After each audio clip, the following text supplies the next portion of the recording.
तर मंडळी नमस्कार. मी आता वझर गाव आहे मेळघाटमध्ये, तर तिथं आलो होतो.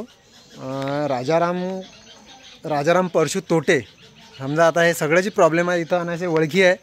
आणि इथं आलो त्या काकाच्या घरी. तर त्यानं जसं बिल सांगितलं, आता नवीन स्मार्ट मीटर लागले आहेत. स्मार्ट मीटर लागले, त्याचं एका महिन्याचं बिल आलं. हे बिल हातीच आहे. 2700 रुपये बिल आहे द्यायचं, 2680 एका महिन्याचं. तर पहिले येत होतं 500-600 बिल. म्हणजे त्याचा आता जुना रेकॉर्ड आहे 60 युनिट, आणि आत्ताचं रेकॉर्ड आहे 132 युनिट एका महिन्याचं. तर हा पार्वती काकी आहे. तर काकी, पहिले तुम्हाला बिल कितना आता था?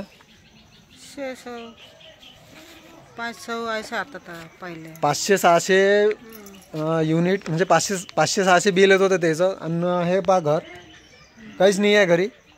2-4 LED लाईट आहे, नाही फ्रीज आहे, नाही TV बंद करून ठेवून राहिले ते आता भीतीनं. आणि त्याच्या बाद हीटर नाही आहे, पाणी चुलीवरच गरम करतात. तर असं काहीच नाही आहे की ज्यानं, म्हणजे मोटरही नाही आहे नळावर. तर सांगा आता एवढं मोठं बिल ते आता खाणार काय आणि करणार काय महिन्याचं?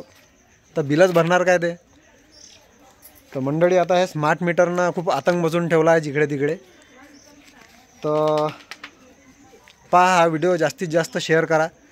आणि जे गरीब लोक आहेत ते हा बिल 2600-2700 अमाऊंट म्हटलं म्हणजे खूप मोठी झाली त्याच्यासाठी. तर आता विचार करा तुम्ही, महिन्याचे 500-600 बिल कुठं, आणि हे 2600-2700 कुठं, म्हणजे 3-4 महिन्याचं बिल एकाच महिन्यात घेऊन राहिलं. तर आता ह्या जे स्मार्ट मीटर आहे याच्यावर काहीतरी कारवाई करा. हा व्हिडिओ जास्तीत जास्त शेअर करा, की शासनापर्यंत पोचला पाहिजे. तर आणि याच्याच गावची नाही, प्रत्येक गावची हे कथा आहे.